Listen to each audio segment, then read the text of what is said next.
পৰিস্থিতিত আমি আৰু কোভিডকালীন পৰিস্থিতিত আমি নাম সমাৰোহ ডিচেম্বৰলৈকে আনিবলগীয়া হৈছিল।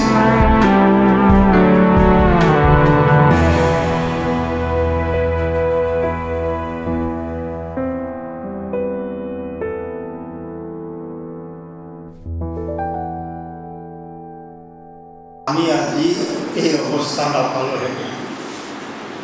এতিয়াৰ সময়ৰ কথা বেছিভাগেই জানে, কিন্তু নুলিয়াওঁ। মূল বিষয়বস্তুলৈ আহোঁ আৰু আপোনালোকে বিষয়বস্তুটোৰ বিষয়ে নামটোৰ পৰা ধৰিবই পাৰিছে। জীৱনৰ সকলো স্তৰৰ মানুহৰ কাৰণেই এই কথাখিনি মই প্ৰযোজ্য বুলি ভাবোঁ, কাৰণ নাটকৰ প্ৰতিষ্ঠা, অসমীয়া নাটকৰ প্ৰতিষ্ঠা, বিকাশ, উত্তৰণ, তাৰ সংগ্ৰাম, উত্থান পতান, এইবিলাকৰ যিটো ইতিহাস, সেই ইতিহাস সকলোৱে নাজানে। আমাৰ আজিলৈকে তেনেধৰণে বিশেষ চিন্তা চৰ্চা হোৱা নাই।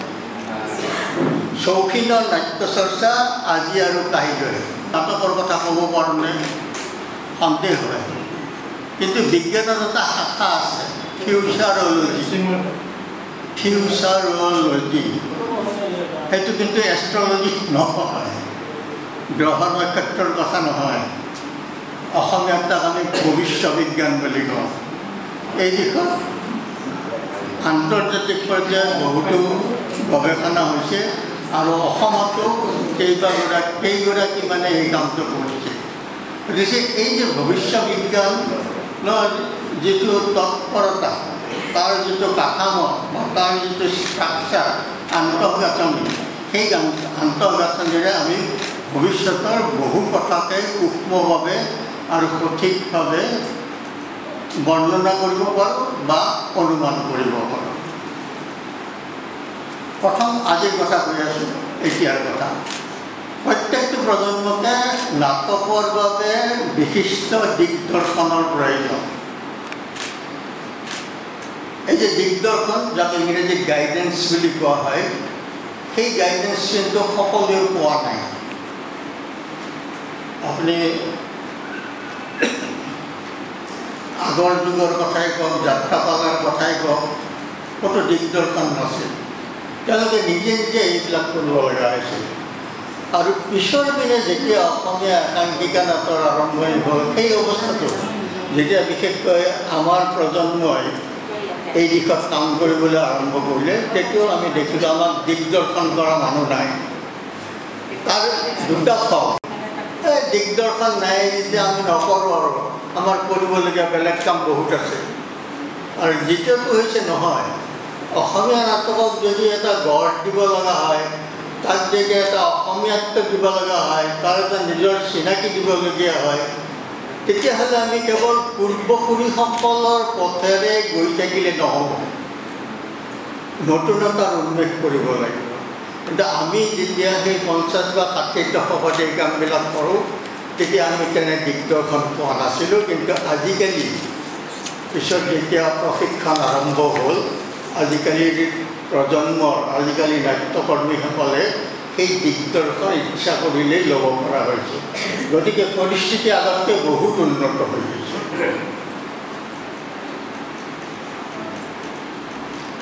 দ্বিতীয় কথাটো হৈছে নাটকত পৰীক্ষা নিৰীক্ষা শেষ নাই, শেষ নহয়ও, নাছিলো, নহ'ব, আগলৈ নহ'ব।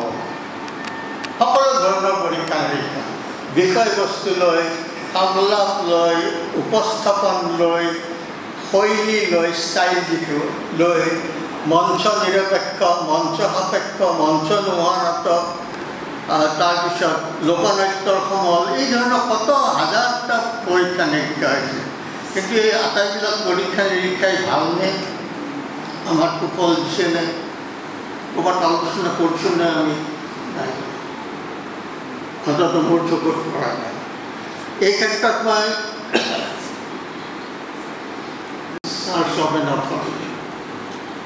মঞ্চৰ পৰিভাষাটো সলনি কৰি দিছিল।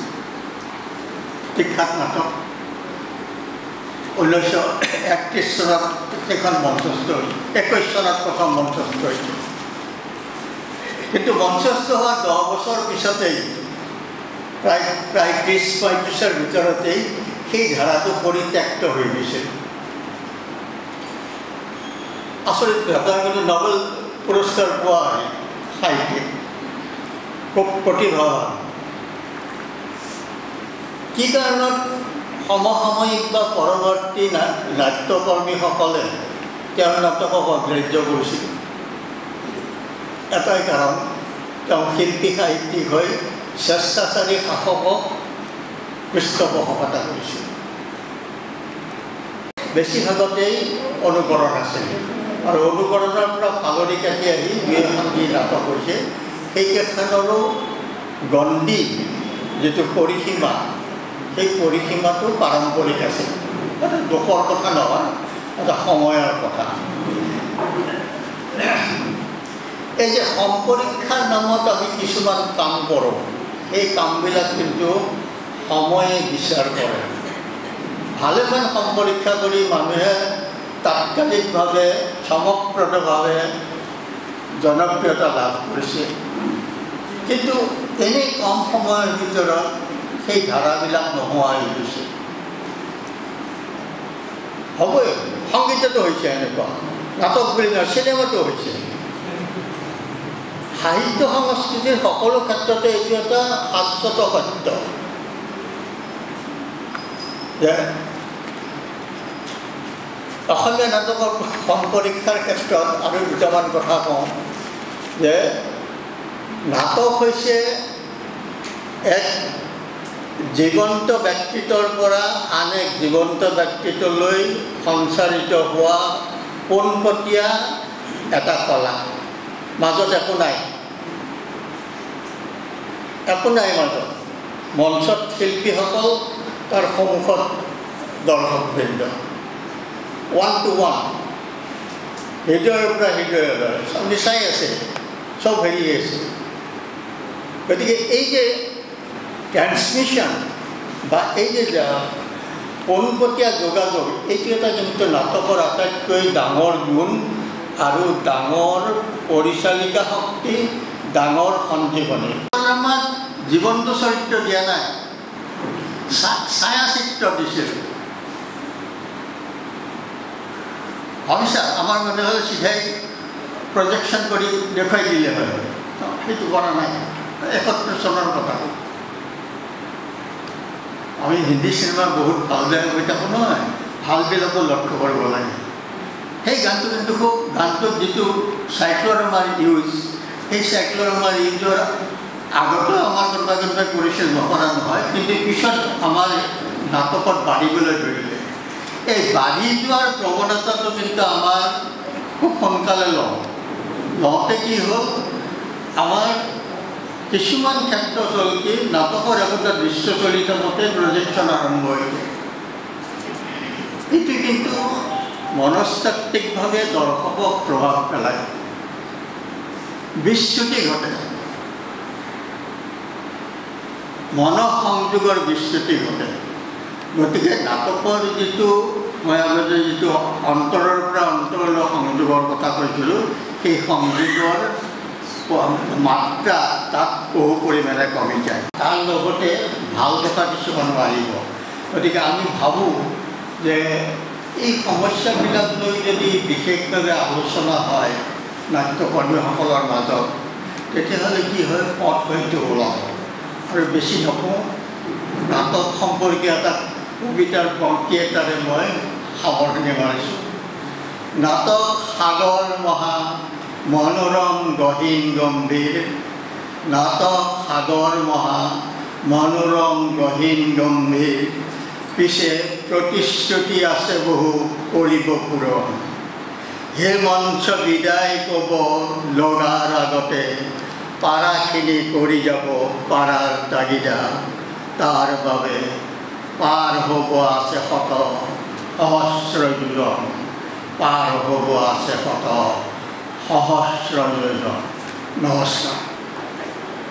আজি নাটক সূৰ্যৰ মহানুভৱতা और मोर प्रति स्नेहर ज्योतिरे भास्कर एटी दिन এই অভাজনত আপোনাসকলে যি স্নেহেৰে বান্ধিছে সেই স্নেহ আৰু সন্মানৰ মই চিৰঋণী হৈ থাকিম। মহাপুৰুষ শ্ৰী মাধৱদেৱৰ এফাকি গোসালৈ মনত পৰিছে, তেৰাই লিখি থৈ গৈছিল এনেকুৱা এফাকি গোসা, আপোনাৰ মোৰ কাৰণে উত্তম উত্তম, আপোনাৰ সবে মোৰ অল্প গুণকে বিস্তাৰ কৰি মোক এই স্নেহ যাচিছে। তাৰ বাবে আপোনাসকলক মই কৃতজ্ঞতা জনাইছোঁ।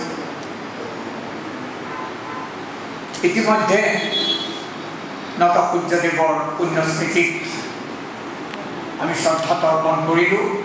মই আকৌ এবাৰ তেখেতৰ পুণ্যস্মৃতিত শ্ৰদ্ধা নিবেদিছোঁ আৰু লগতে এই আপাহতে এই অনুষ্ঠানটি আপোনাসকলে জানে সকলোৱে একক প্ৰচেষ্টাৰে গঢ় দি দৃঢ় স্থিতিত ৰাখি থৈ যিজন হঠাতে গুচি গ'ল। কিছু ডেকা ল'ৰাক শিকাইলে, তেতিয়া আমাৰ ককা ডেকা আছিল, শিকাইলৈ তেখেতসকলে যাত্ৰা তেনেকৈ কৰিলে খুব জনপ্ৰিয় হ'ল। আমাৰ গাঁৱলৈ নাটকো তেনেকৈ আহিছিল। 1895 চনত গোলাঘাটত প্ৰতিষ্ঠা হৈছিল MSR থিয়েটাৰ হল, MSR থিয়েটাৰ ছ'চাইটি। সেইখনৰ পৰা নাহিল, কিন্তু পোনে পোনে বংগদেশৰ পৰা আমাৰ তাতে নাটকটো আহিল। এইটো কথা মই গৰ্ব অনুভৱ কৰোঁ আৰু মোৰ ভাল লাগে। ল'ৰা ছোৱালীলৈ এবাৰ কুশল কোঁৱৰ নাটকৰ অভিনয় হ'ল। কুশল কোঁৱৰ নাটক গোলাঘাটৰ এজন মানুহে লিখিছিল, সুৰেন শইকীয়া বুলি, তেখেত ভাল নাট্যকাৰ আছিল, প্ৰথম লিখিছিল। কুশল কোঁৱৰ নাটকৰ অভিনয় হ'ল, তাৰপিছত এটা ট্ৰেজেডি হ'ল। আমিও তেতিয়া আকৌ ভাওনা চাই সাৱধান এইবিলাক কম, যুদ্ধ হয়, বাটত যুদ্ধ কৰি লোকৰ ভাওনা চাই উঠি তেওঁলোকেও মোতকৈ সৰু আছিল প্ৰভাত নামৰ ল'ৰাটো হিচাপে আমাৰ নিজস্ব উদ্ভাৱন বুলিবৰ একো নাই, আজি তেনে দাবী নাই, গৌৰৱো নাই। স্বৰূপতে আনে উলিয়াই থৈ যোৱা প্ৰতিৰে আমাৰো বাট খোলা। মাত্ৰ কথা হ'ল এই যে উক্ত প্ৰতিয়েদিয়ে নিজৰ ধৰণে যিমান পৰা যায় ভালমতে বাট বুলিবৰ প্ৰয়াস আমি অব্যাহত ৰাখোঁ। আমাৰ গীত মাতৰ নিৰীক্ষাও একেই কথা, নতুন পৰীক্ষা নিৰীক্ষা বুলিবৰ বিশেষ একো নাই। সেই একে পৰম্পৰাগত কথাৰে আমাৰ সৃষ্টিকৰ্মৰো আত্মপ্ৰকাশৰ প্ৰয়াস। কথা হ'ল মাত্ৰ এই যে উক্ত আত্মপ্ৰকাশক স্বতঃস্ফূৰ্ত কলাসন্মত অৰ্থব্যঞ্জক আৰু গ্ৰহণযোগ্য কৰিবৰ প্ৰয়াস আমি অব্যাহত ৰাখোঁ। আনহাতে গীত মাতৰ জৰিয়তে নতুন কিবা কোৱা বুলিবৰ আমাৰ একো নাই, তেনে কৃতিত্বৰ কোৱা ভাটলীয়া দাবীও আমাৰ নাই। সমগ্ৰ বিশ্বৰ নিজৰ দেশৰ নিজৰ ৰাজ্যখনৰ অগ্ৰজ কালজয়ী মহান গীতিকাৰসকলে মহাকালৰ প্ৰেক্ষাপটত পৰিস্ফুট জীৱন আৰু জগতৰ সৈতে জড়িত মানুহৰ চিৰন্তন অভিজ্ঞতা আৰু উপলব্ধিক লৈ যিবোৰ চিৰসত্যৰ ৰূপ প্ৰতিভাত কৰি গৈছে, সেইখিনিৰ বাহিৰ ওলাই নতুন কিবা ক'ব পৰাৰ জোখাৰে আমাৰ প্ৰতিভা আৰু দক্ষতা নাই। আমি সেইখিনিকে কেৱল এইমাত্ৰ কৈ অহাৰ দৰে আমাৰ নিজস্ব শৈলীৰে প্ৰকাশ কৰাৰ কাচিত হয়তো নিজৰ দৃষ্টিভংগীৰে চোৱাৰ প্ৰয়াস কৰি গৈছোঁ। ক'বলৈ পাই সুখী হৈছোঁ যে আমাৰ এই প্ৰয়াসত এষাৰি অমৰ বাণীৰ অন্তৰ্নিহিত আবেদনত আমাৰ বিবেকৰ প্ৰহৰী হিচাপে মানি চলিবৰ অৰ্থে সদা সচেষ্ট হৈ আহিছোঁ। সেই বাণী হ'ল সন্মুখত, সেই বাণী হ'ল কুখ্যাত সহজীয়া কবি জয়দেৱৰ গণিত সবাৰ উপৰে মানুষ সত্য তাহাৰ উপৰে ন্যায়। সমান্তৰালভাবে শ্ৰোতা দৰ্শক কথকৰ সাধুবাদ আৰু গঠনমূলক সমালোচনা উভয়কে আমি আমাৰ নাটক নাটকৰ পাঠ্য হিচাপে গ্ৰহণ কৰিছোঁ। গতিকে আৰু মই আশা কৰিছোঁ যে আপোনালোকৰ সমালোচনাই মোক নতুন বাট দেখুৱাব আৰু প্ৰশংসাই মোক উৎসাহিত কৰিব। ইমান পৰা আপোনালোকক তথ্য দিলে অকণমান ৰস দিয়াৰ চেষ্টা কৰিম আৰু 2 মিনিট সময় লিখা সকলে জানে। মিৰ্জাকাৰীয়ে ডিটিত ঘৰ সলাই গৈছিল, ভাড়াঘৰ সলাই যি নহওক, কিন্তু ভাড়াঘৰ থাকোঁতে যিটো দি গ'ল নিজৰ ঘৰত গছ গতিকে হৈ থকা কোনো দিব নোৱাৰিছিল। প্ৰথম তেওঁ স্বাভাৱিক হৈ তেওঁৰ বদনাম আছিল, তাৰ উত্তৰত তেওঁকে চাইডে লিখিছিল। তেওঁ লিখিছিল मैं था थोड़ा सोचता कि पी लूँ मस्जिद में, मैं था थोड़ा सोचता कि पी लूँ मस्जिद में, डर है कहीं खुदा न मान बैठे, डर है कहीं खुदा न मान बैठे। और এটা শায়ৰী বিখ্যাত তেখেত ভাৰতৰ শেষৰগৰাকী সম্ৰাট বাহাদুৰ শাহ জাফৰ চিপাহী বিদ্ৰোহীসকলে যাক সম্ৰাট ঘোষণা কৰি বিদ্ৰোহত নামিছিল। তেখেতক ব্ৰিটিছে ৰেংগুন জেলত বন্দী কৰি থৈছিল। তেতিয়া তেখেতৰ এফাকি অমৰ দুফাকি চায়েৰী उमर दराज लाए थे 4 दिन मांग के खुदा से। उमर दराज लाए थे 4 दिन मांग के खुदा से। दो आरज़ू में कट गए 2 इंतजार में।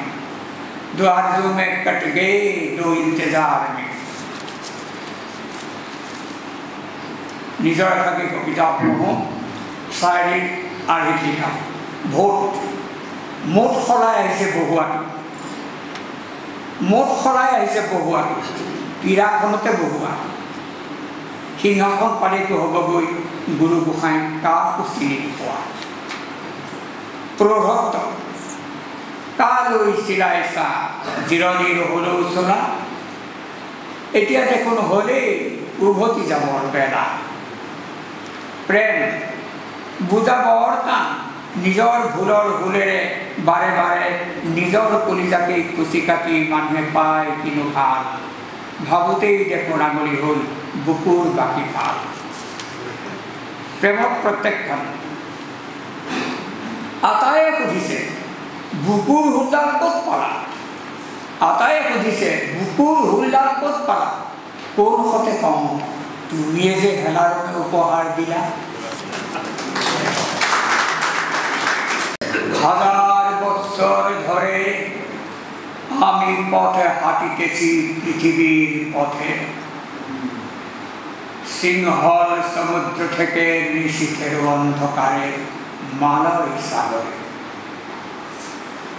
অনেক ঘুরেছি আমি বিম্বিসার অশোকের ধূসর জগতে আর দূর অন্ধকার বিদগ্ধ নগরে আমি ক্লান্ত প্রাণে চারিদিকে জীবনের সমুদ্র সপেন আমার এই দুদণ্ড শান্তি দিয়েছিল নাটোরের বনলতা সেন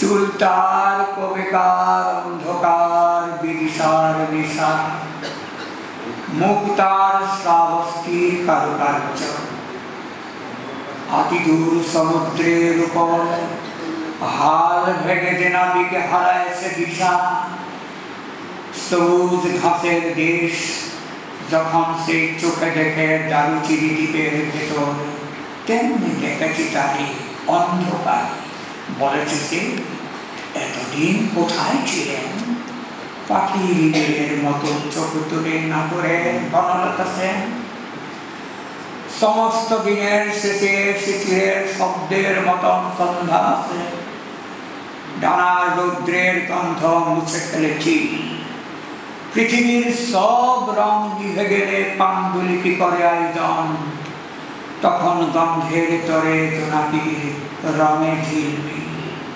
সব পাখি ঘরে আসে সব নদী ঘুরায় জীবনের সব লেনদেন শ্রদ্ধার কৃতজ্ঞতা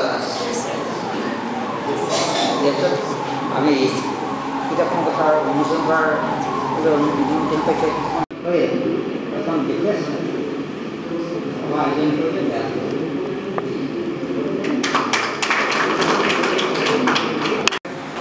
আৰম্ভণিৰ পৰাই গোটেই কথাখিনি অবজাৰ্ভ কৰি আছে পৰ্যবেক্ষণ কৰি আছে খুব মনোযোগী সকলোবিলাক শুনি আছে মই তেখেতক দুআষাৰ কৰাৰ কাৰণে অনুৰোধ জনাইছোঁ ইয়াত অংশগ্ৰহণ কৰিবলৈ পাই মই বৰ আনন্দিত আৰু গৌৰৱ অনুভৱ কৰিছোঁ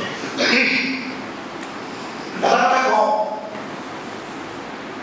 আমাৰ অসমখনত অলপ লাহে লাহে এইটো চবেই জানে মই কৰা নতুন কথা নহয় যিটো সময়ত লেবেদেৱে ডিছগাইজ নামৰ নাটকখন কলিকতাত কৰিছিল তাৰ 60 বছৰ পিছত ৰামনৱমী প্ৰমুখ্যে বহুত নাটকৰ অসমত জন্ম হৈছিল আৰু সেই পৰিক্ৰমাতে যাত্ৰাৰ কথা মই নকওঁ ভ্ৰাম্যমানৰ কথাও মই নকওঁ সেইবোৰ সকলোৱে জানে আৰু আমি কামৰূপীয়া মানুহকেইটো ভালকৈয়ে জানো এইটো কোনো মোক লুকাভাকু কৰি লাভ নাই মোৰ ঢেকেৰী মোৰ যাত্ৰাৰ কথা এই হাজাৰ হাজাৰ বছৰ ধৰি এইখান কথা চলি আছে চলি থাকিব আৰু মই তাৰ কাৰণে আশাবাদী এইকাৰণে আশাবাদী যে এটা সময়ত অসমত সাহিত্যৰ প্ৰয়োজনত নাটকৰ সৃষ্টি হৈছিল। সকলোৱে জানে এই কথাটো, মই কোনো নতুন কথা কোৱা নাই। সাহিত্যৰ সৃষ্টি হ'ব লাগে, সাহিত্যক আমি এষ্টাব্লিছ কৰিব লাগে। সেইবোৰ আমাৰ পূৰ্বসূৰী বিশেষ বিশেষ ব্যক্তিসকলৰ কলিকতাত থাকি বা অসমত থাকি কাৰ দ্বাৰা ইনফ্লুৱেঞ্চ হৈছে, কি ধৰণে ইনফ্লুৱেঞ্চ হৈছে, সেইবিলাক কথা আপোনালোকে জানে। সেইবিলাকতো মই কোনো একো নতুন কথা ক'বলৈ খোজা নাই। আৰু তেনেকেই অসমৰ আধুনিক নাটকৰো প্ৰৱৰ্তনটো হৈছিল আৰু আজিও হৈ আছে আৰু কাইলৈও হ'ব। ইয়াত এটা কথা আছে যে আমি নাট্য সাহিত্য আমি সৃষ্টি কৰিব পৰা নাই। আমি নটসূৰ্যই এটা পৰিয়াল, সেই পৰিয়ালে চেষ্টা কৰি আছোঁ যে কেনেকৈ সমাজত হয়তো আমি প্ৰতি বছৰে আমাৰ নিজাববীয়াকৈ আমি ভাগ ল'ব নোৱাৰোঁ নাটকৰ, কিন্তু আমাৰ এটা চিন্তা ভাৱনা থাকে।